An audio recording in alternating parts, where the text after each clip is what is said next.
Hello, welcome back to Iking Live. I'm your host, Seneres. We still have another guest for tonight. His name is Dr. Anacleto B. Millendez.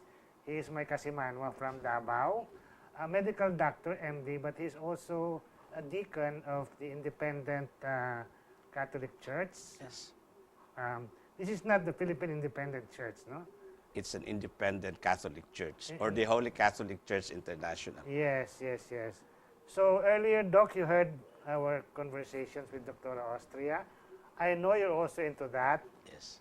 You could actually add to that discussion, but our topic for now is medical missions, no? Correct. I understand you have been spending a lot of your time, and you've come home from the U.S. On extended leave, I think. So Just true. to be able to help a lot of our people. Thank you for doing that. So tell us what you're doing. Well, medical missionary work is a calling. It would date back more than 25 years ago when I got involved with medical mission as a clerk, as a medical intern. And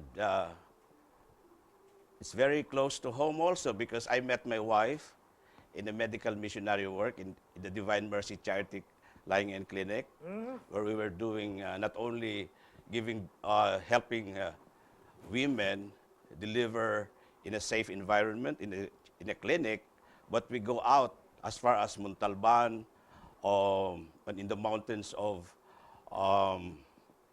the Aitas.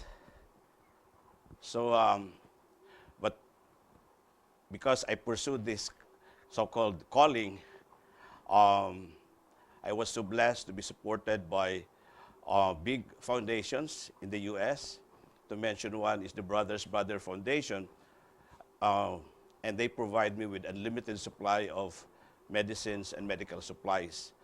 Over the last 8 years, the time that I founded the Beautiful Heart Foundation, I've been traveling here in the Philippines from north to south. I've been to Apari. I've been to the remotest barrio in Maguindanao. I've been to Africa, Vietnam, and Mexico. So, as I've said, it's a calling. Many are called, but few are chosen. And you are happy with what you do. In a way, yes, very fulfilling. Financially, it is very challenging. I was going to use that word.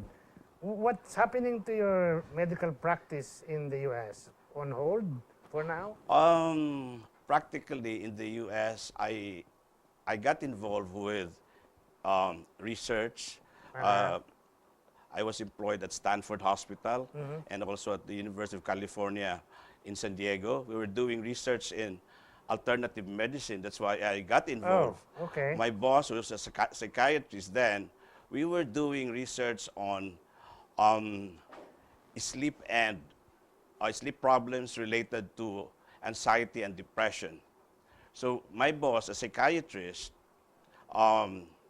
we were doing studies, human studies, to prove that light and exercise can help people who are depressed. So Diet and exercise? exercise and light, bright light. Light, Yeah. really? So it is an alternative to sleeping pills and antidepressants. So you were not testing herbal? You were That testing time light? we were more concerned about the effect of bright light and exercise.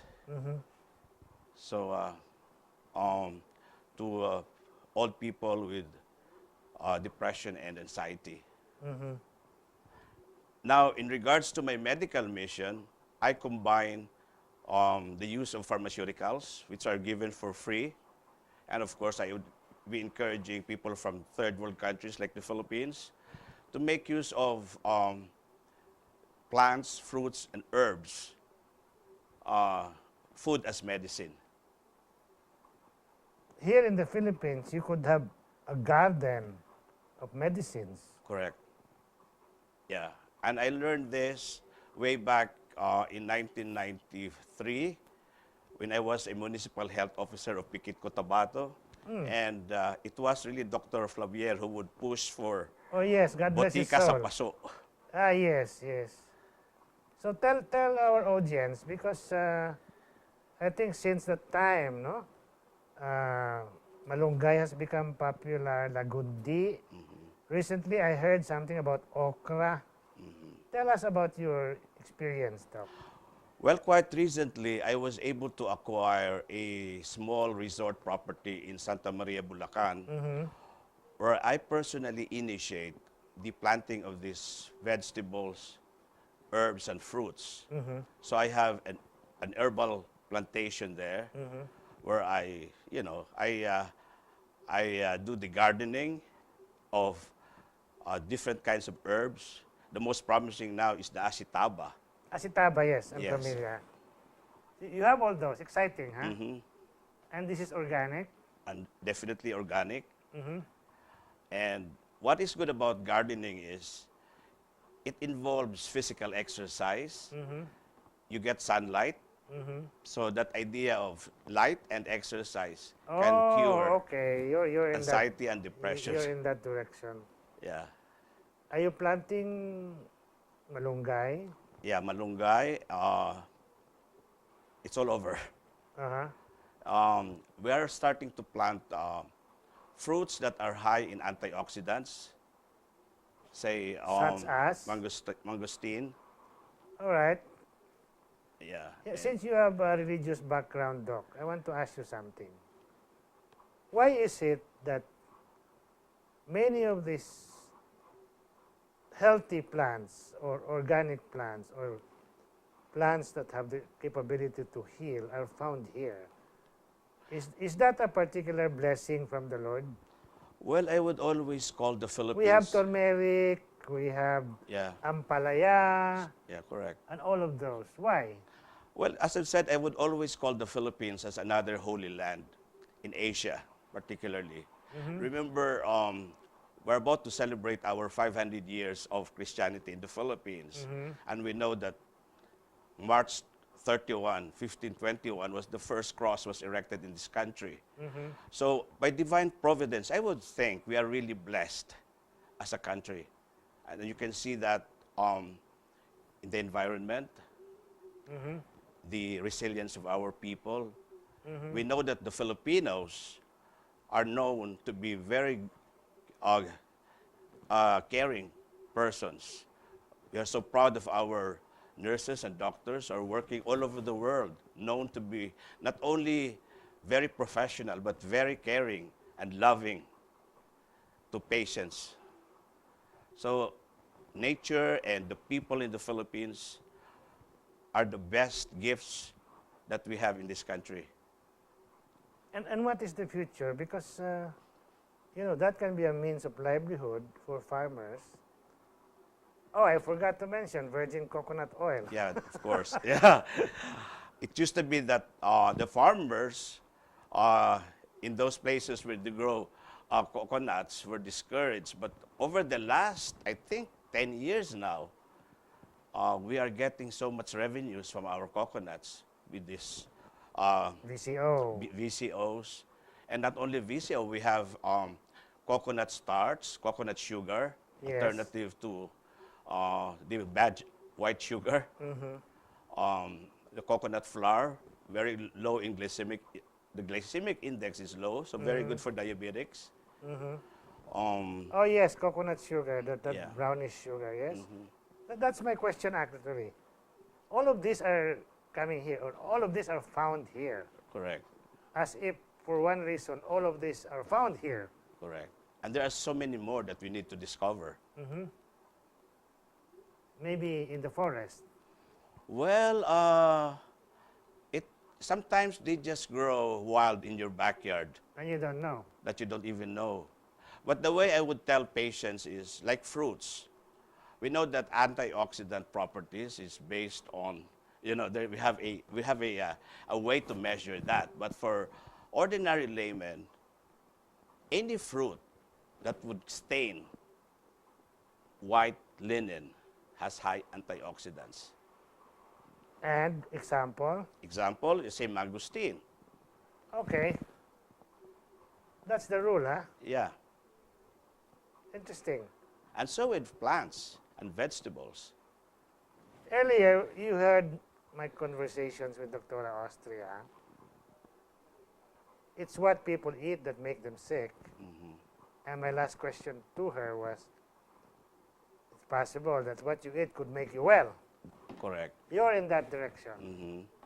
Again, I'm working closely with one professor at the University of the Philippines in Mindanao, and we believe that food is medicine. Explain, Your Honor. Well, she has some studies on, say, vegetables that are acting like with effects on blood pressure. Are these known already, or is it Yeah, still yeah. a secret? They're available. They're Oh, available. okay. The sayote for one, Yes. There could be more. and there could be more, as I've said. But I think it's only in recent memory that all of these became popular. Correct. They might have been discovered before, but maybe 20 years ago, nobody knew about sambong, lagundi. Actually, we started with 8, I think, with the Department of Health. Mm-hmm. But now there's more, I guess. Especially the what we call as the saluyot Mm-hmm. or the kamote tops. Saluyot and okra actually could go well. Yeah. So Kamote tops, huh? What does yeah. it do? Well, I think it's the what is this? The shoots or that stuff or the Okay. that makes it very nutritious. So since you are a doctor, would you say, okay, you eat these vegetables and then you have some exercise and here are some prescriptions also Uh-huh. to help. Yeah. Is that what you do? Yeah. Of course, we have to individualize your patient in terms of your prescription. If you have a patient that is really severely, uncontrolled blood sugar, then you choose something like oral hypoglycemic drugs or say insulin.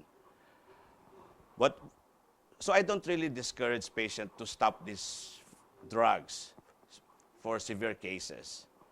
But for once they lower their maintenance dosages, then they can supplement it with the fruits and I vegetables. think I want to make it clear here, Doc, on the show that still people should not self-medicate. Of course, yeah. But it's a good start to eat the right vegetables, but they should still go to a doctor Yes. who will tell them what else to do aside from eating vegetables and exercising. They would still need medication, isn't it? Yeah, I always believe that healthcare is always a partnership between the physician and the patient. We can just prescribe, we can just advise or educate, Uh-huh. but the big part of health is, the patient himself or herself. Okay, tell us, what do you see in your medical missions? You've been to indigenous tribes, you've been to urban poor communities. What do you see?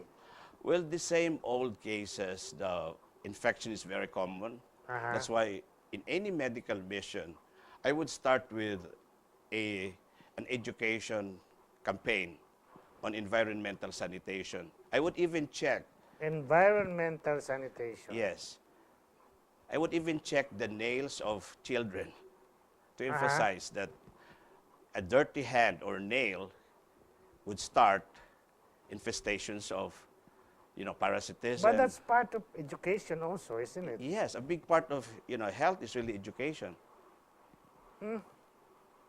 All right. Dr. Austria mentioned that too. And I would really teach mothers too, because they are the frontliners of healthcare in a home setting. So, you would teach them how to take care of high fever, what is the first aid. So, getting the family involved in healthcare. But how do you expect environmental sanitation in a place that has no sanitation facilities? Well, it's Maybe not even water. Well, we are so lucky in the Philippines that water is not really a problem. It's just that we need to do something about our water. We go back again to boiling at least, or washing our dishes well, making sure that it's not contaminated, and also, you know, making sure that we are controlling the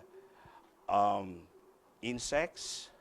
We know that in this country, dengue is very common. So what do we do with, you know, dengue infection? You have to at least clean our environment, get rid of those stagnant water. Did you notice some kind of higher immunity among the kids out there who are exposed to the outdoors maybe? I don't think that would really push them to have higher immunity if they are subjected to They're this. still vulnerable. Yeah, they're very vulnerable. I see. Well, right now, Doc, you are working alone? I am very happy that over the years, I work with grassroots organizations, in fact, even families in my medical mission. So, interestingly, this year is quite interesting because there are organizations that are in the entertainment industry. They are initiating charity work, including medical mission. Entertainment industry. Musicians? Artist promotion, in the promotion of artists. All right. So I guess it's no longer just singing and dancing in front of patients, but bringing treatment to these people Okay. by trying to collaborate with me. So what's up ahead? More medical missions? I think with this happening now, not only in the entertainment industry, but I guess even religious organizations, we know that there are big civic organizations who have been doing medical missions in the past. But what is really interesting is I am seeing people in the entertainment industry trying to get involved with medical missionary work. Well, I know that you have a good supply of medicines coming from abroad. But what about your overhead? How are you covering your overhead now? Well, practically, as I've said, it's really challenging because it's so hard to solicit financial support. So most of the time, you really have to sacrifice from your own pocket. But what is also good is that the organizations or people supporting me, they understand my situation. So we kind of, they also pitch in terms of the cost of transportation, the accommodation, the snacks. So what really makes medical missionary work now is it's collaboration. God provides? God provides, yes, of course. Yeah. And what is your favorite destination? Are you inclined towards the indigenous people? Well, those are really the places that I would love to go. But even here in Metro Manila, there are so many depressed communities. You don't have to go far. You don't have to go far. Name a few. The last one I had somewhere in Caloocan. I All did, I think, 2 medical missions in those places. In southern Tagalog area, I went as far as Quezon, Okay. and I have invitations now to go back again to Mindanao, to Romblon. Okay.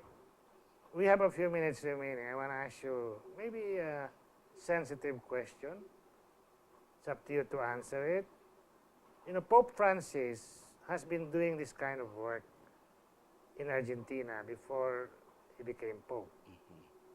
Now he became Pope, and he's urging all priests and all bishops all over the world to do that, to go out, reach out to the poor. What is your impression now? Is the church catching up with that? Well, I think it's always been like that. what I learned from my mother, who's my inspiration for the Beautiful Heart Foundation, is Matthew's verse, whatever you do to the least of your brothers, you have done it to me. So I guess you know that these people are the sick, the abused, the poor, the hungry, the malnourished. So And- in helping them, in reaching out to these people, you're serving God. I think you purposely did not want to answer my question directly, so I will segue to another question, or maybe ask for your comment. I observed that in the Bible, the Lord Jesus did 3 activities. I call it activities consistently. He was always teaching. He was always healing. And he was always feeding. Correct. Is that what you do? Yes, in a way. But I guess it's more of healing the body, the mind, and the soul. The Lord did that too. In a way, I would... Feeding was always part of it. You Yeah. will notice that. There's a pattern.